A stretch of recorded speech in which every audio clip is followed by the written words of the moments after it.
So we met on the first day of college, and I would not be dramatic, but it was love at first sight.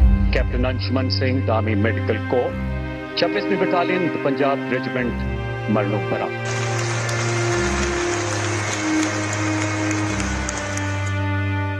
Captain Anshuman Singh ने देश के लिए सर्वोच्च बलिदान दिया। उन्हें मरणोपरांत कीर्ति चक्र से नवाजा गया। राष्ट्रपति ने कैप्टन अंशुमन की पत्नी स्मृति और मां मंजू को उनकी ये अमानत सौंप दी। ये एक ऐसा पल था जिसने सबकी आंखें नम कर दी। यहाँ शहीद कैप्टन की वीर गाथा सुनाई गई। कैप्टन अंशुमन सिंह ऑपरेशन मेघदूत के अंतर्गत मेडिकल इन्वेस्टिगेशन शेल्टर को आग की चपेट में आता देख वो अपने प्राणों की परवाह न करते हुए उसमें कूद पड़े और भरसक प्रयासों के बावजूद उन्हें बचाया नहीं जा सका। बाद में उनकी पत्नी स्मृति ने मीडिया से बात भी की और अपनी लव स्टोरी सुनाई और ये स्टोरी सोशल मीडिया पर आग की तरह वायरल हुई। सैकड़ों लोगों ने इसे अपने इंस्टाग्राम पर शेयर भी किया। एक और देश में उनकी कुर्बानी का किस्सा गूंजा तो दूसरी ओर उनके माता पिता की व्यथा सुनाई दी। शहीद के माता पिता की एक ऐसी ही व्यथा है NOK।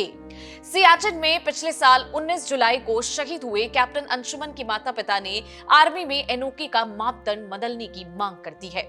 आपको बता दें, पिता रवि प्रताप सिंह ने कहा कि राहुल गांधी से मुलाकात में उन्होंने इसका जिक्र किया है। राहुल गांधी ने भरोसा दिलाया कि वो रक्षा मंत्री राजनाथ सिंह से इस मामले पर बातचीत करेंगे। अब आप ये भी जान लीजिए कि NOK आखिर होता क्या है।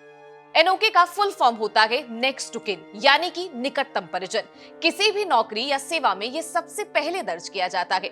आसान भाषा में समझे तो ये ठीक उसी तरीके से है जिस तरह बैंक में नॉमिनी, इसे कानूनी उत्तराधिकारी भी कहा जा सकता है। यानी कि जो व्यक्ति सेवा में है, यदि उसे कुछ हो जाता है तो उसको मिलने वाली अनुग्रह राशि या सभी देय राशि NOK को दी जाती है।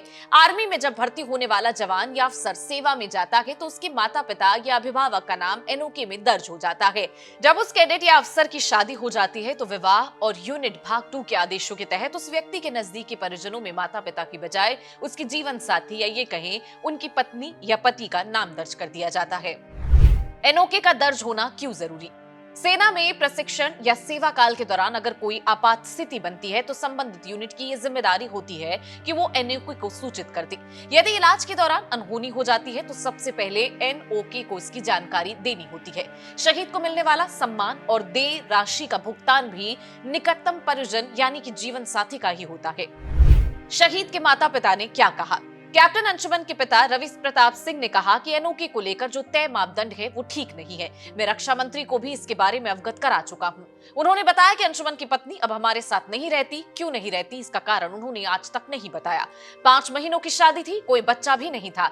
माँ बाप के पास बस फोटो है जिस पर माला लटकी हुई है। इसलिए हम ये चाहते हैं कि NOK की परिभाषा तय की जाए। ये तय हो कि शहीद की पत्नी परिवार में रहेगी तो किसकी कितनी डिपेंडेंसी है।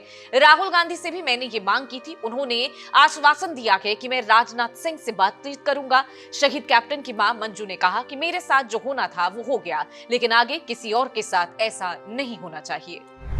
सियाचिन में पाई थी शहादत, 5 महीने पहले हुई थी शादी। शहीद अंशुमन का परिवार देवरिया में रहता है। 19 जुलाई 2023 को शहादत के वक्त वो सियाचिन ग्लेशियर पर तैनात थे। यहाँ एक हादसे में अपने साथियों को आग से बचाते वक्त वो बुरी तरीके से झुलस गए। ये आग सेना के बंकर में लगी थी। जिस बंकर में आग लगी उससे अंशुमन दूर थे, लेकिन जब उन्होंने देखा कि उनके साथी आग में फंसे हैं तो वो अपनी जान की परवाह किए बिना उस बंकर में गए और अपने 3 साथियों को बाहर भी निकाला।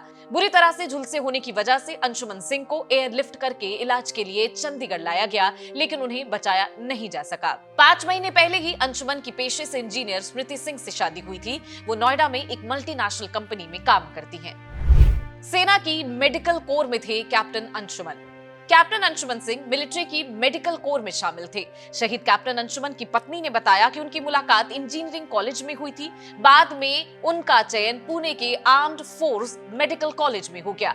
MBBS करने के बाद वो सेना की मेडिकल कोर का हिस्सा बने। आगरा के मिलिट्री अस्पताल में ट्रेनिंग हुई। इसके बाद जम्मू में तैनात रहे और उसके बाद सियाचिन में तैनात किया गया। 8 साल लॉन्ग डिस्टेंस रिलेशनशिप के बाद पिछले साल ही फरवरी में कैप्टन अंशुमन और स्मृति की शादी हुई थी। आपको बता दें कि इस पूरे मामले पर अब तक उनकी पत्नी यानी कि स्मृति का कोई बयान सामने नहीं आया है। इस पूरे वीडियो पर आप क्या सोचते हैं NOK के बारे में और क्या जानना चाहते हैं कमेंट सेक्शन में जरूर लिखिए। फिलहाल बाकी की देश दुनिया की खबरों के लिए बने रहिए जनसत्ता के साथ।